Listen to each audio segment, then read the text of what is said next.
আসসালামু আলাইকুম বন্ধুরা, আশা করছি তোমরা সকলেই ভালো আছো। আল্লাহর অসীম রহমতে আমরাও খুব ভালো আছি।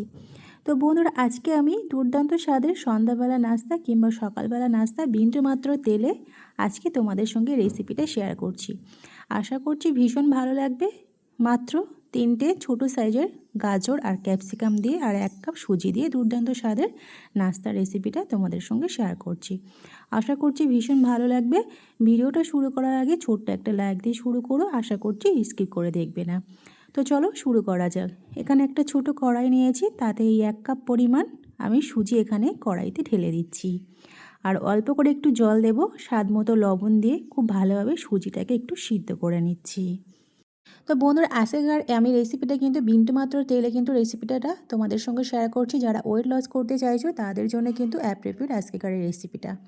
তো বন্ধুরা, বাচ্চাদের যদি সকালবেলায় স্কুলে যাওয়ার সময় যদি টিফিনে যদি বানিয়ে দেওয়া যায় না এই রেসিপিটা, তারা কিন্তু তৃপ্তি করে খেয়ে ফেলবে, কথা দিচ্ছি বন্ধুরা। এত সুন্দর একটা টেস্টি রেসিপি, তা যা বলে বোঝাতে যায় না।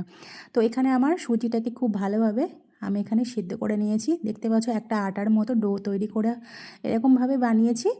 এবার এটাকে আমি একটা থালাতে ঢেলে নিচ্ছি। ততক্ষণে এখানে আমি সবজিগুলো আমি কেটে নিচ্ছি।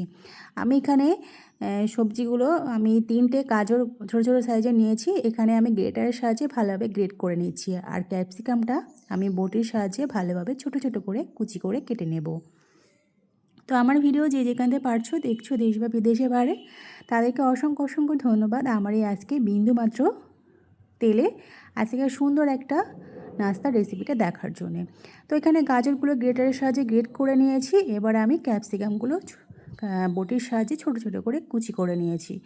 তো দেখতেই পাচ্ছ সবজিগুলো একদম কাটা রেডি হয়ে গেছে। এদিকে আমি একটা থালাতে আমি ওই যে সুজিটা ডোটা যে বানিয়ে রেখেছিলাম, সেই ডোটাটাকে আমি খুব ভালোভাবে হাত দিয়ে মেখে নিচ্ছি। তো বন্ধুরা, আমার চ্যানেলে যারা নতুন, তোমাদের যদি আজকের রেসিপিটা ভালো লেগে থাকে আর আমাকে যদি বন্ধু করতে চাও, তাহলে প্লিজ সাবস্ক্রাইব করার জন্য অনুরোধ রইল। আর বেল বাটনটি অন করে রেখো পরবর্তীটা ভিডিও পাওয়ার জন্য, নোটিফিকেশন পাওয়ার জন্য। তো খুব ভালোভাবে হাত দিয়ে কিন্তু মেখে নিচ্ছি। 5 মিনিটের মতো খুব ভালোভাবে হাত দিয়ে মেখে নিতে হবে, তাহলে কিন্তু একটা নরম ডো তৈরি হয়ে যাবে। তো খুব ভালোভাবে আমি মেখে নিয়েছি। এবার এটাকে রেস্টে রেখে দেবো 10 মিনিটের জন্য। ততক্ষণে আমি সেই ফাঁকে সবজিগুলো আমি রান্নাটা করে নিচ্ছি। সত্যি বলছি বন্ধুরা, হাতে যদি কম সময় থাকে আর সুন্দর একটা রেসিপি যদি খাওয়ার মন চায় না, তাহলে কিন্তু এই রেসিপিটা বানিয়ে কিন্তু খেতে পারো। ভীষণ ভালো লাগে বন্ধুরা, একবার হলেও বাসায় ট্রাই করে দেখো, ভীষণ ভালো লাগবে খেতে। তো এবারে আমি একটা ছোটো কড়াই নিয়েছি, তাতে আমি অল্প করে তেল দিয়েছি। তো দেখতে পাচ্ছ কতটাই তেল দিয়েছি, অল্প করে এখানে সরিষার তেল দিয়েছি। আর এখানে ওই যে তেলেতে খুব ভালোভাবে আমি গাজর আর ক্যাপসিকামগুলো ভালোভাবে আমি ভাজা করে নিচ্ছি।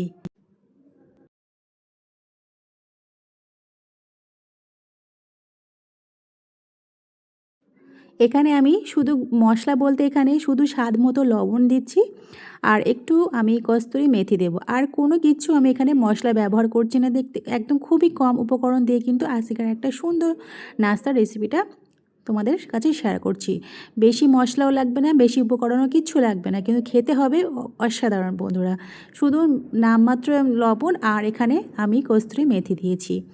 তো খুব ভালোভাবে সবজিটা ভাজা করা হয়ে গেছে আর সিদ্ধও হয়ে গেছে। এবারে চলো আমি এখানে কিভাবে আমি ডিজাইনটা করছি তোমরা দেখলে ঠিক বুঝতে পারবে। তো এখানে আমি এখানে সুজিটাও খুব ভালোভাবে আর একটু মেখে নিয়েছি। এবারে খুব ভালোভাবে আমি এখানে ওই সুজি থেকে কিছুটা অংশ নিয়ে খুব ভালোভাবে রুটির মতো করে বেলে নিচ্ছি, খুব বড় আকারে করে। এখানে একটু আটা দিচ্ছি, আটা ব্যবহার করে খুব ভালোভাবে আমি একটা রুটির মতো করে বেলে নিচ্ছি।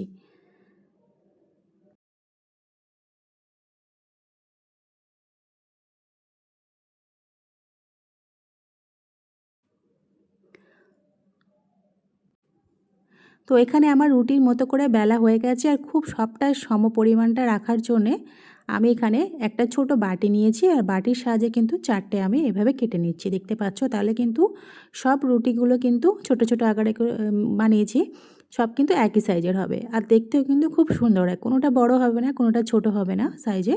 তো দেখতে পেলে বন্ধুরা, এইভাবে কিন্তু বাকিগুলো আমি এইভাবেই বানিয়ে নিচ্ছি। তো তোমাদের কিভাবে ডিজাইনটা করছি তোমরা দেখলে নিশ্চয়ই বুঝতে পারবে। দেখো, দেখে নাও। এখানে যে পুরটা করে রেখেছিলাম সেই পুরটা মাঝ বরাবর আমি এখানে দিয়ে দিচ্ছি। দিয়ে দিয়েছি। এবার আমি হাতের সাইডে 2 সাইড থেকে একটু মুড়িয়ে নিচ্ছি। তো দেখো ডিজাইনটা আর বলার কিছু নেই, খুব সহজভাবে কিন্তু ডিজাইনটা বানাতে পারো। তো দেখতে পেলে বন্ধুরা খুব সহজভাবে কিন্তু বানিয়ে নিয়েছি। তো একটু ফেটে গেছে, তো ভয়ের কিছু কারণ নেই, কোনো অসুবিধা হবে না। আমি আরও একটা দেখাচ্ছি তোমাদের।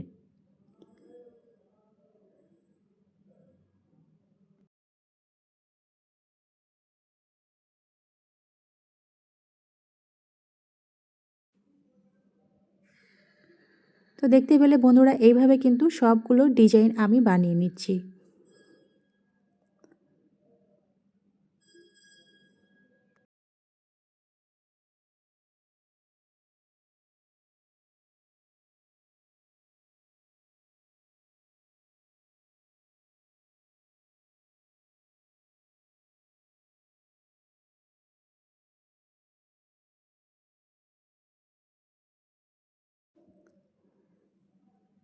তো এখানে আমার বাকিগুলো সেম প্রসেসেই সবগুলো আমি ডিজাইনটা বানিয়ে নিয়েছি বন্ধুরা। এখানে আমার বানানো হয়ে গেছে। এবার চলো আমি মোমো স্টিম দিয়ে আমি ভালোভাবে একটু ভাপিয়ে নেব। তো মোমো স্টিমার নিয়েছি আমি এখানে, আর খুব পরপর খুব ভালোভাবে আমি সাজিয়ে নিচ্ছি। সাজিয়ে নেওয়ার পরে আমি এখানে খুব ভালোভাবে 10 মিনিটের মতো সিদ্ধ করে নেব। বেশিক্ষণ আর সিদ্ধ করব না, 10 মিনিটে সব কিছু সিদ্ধ হয়ে যাবে। তো বন্ধুরা আজকের আমার বিন্দুমাত্র তেলে খুব সুন্দর একটা নাস্তা রেসিপি বলো কিংবা বাচ্চাদের সকালবেলা টিফিনে বলো, যাই বলো, কেমন হয়েছে কমেন্টে কিন্তু জানাতে ভুলবে না। তো লাইক করবে, প্রয়োজনে শেয়ার করবে বন্ধুদের কাছে। তো ভাপানো আমার হয়ে গেছে, দেখতে পাচ্ছ বন্ধুরা কত সুন্দর হয়েছে। আর গরম গরম কিন্তু সসের সঙ্গে পরিবেশন করব। তো আজকে এই পর্যন্ত, আবার অন্য এক রেসিপি নিয়ে তোমাদের সঙ্গে হাজির হব বন্ধুরা। সুন্দর সুস্থ থেকো, ভালো থেকো আর নিজেদের খেয়াল রেখো। খোদা হাফেজ।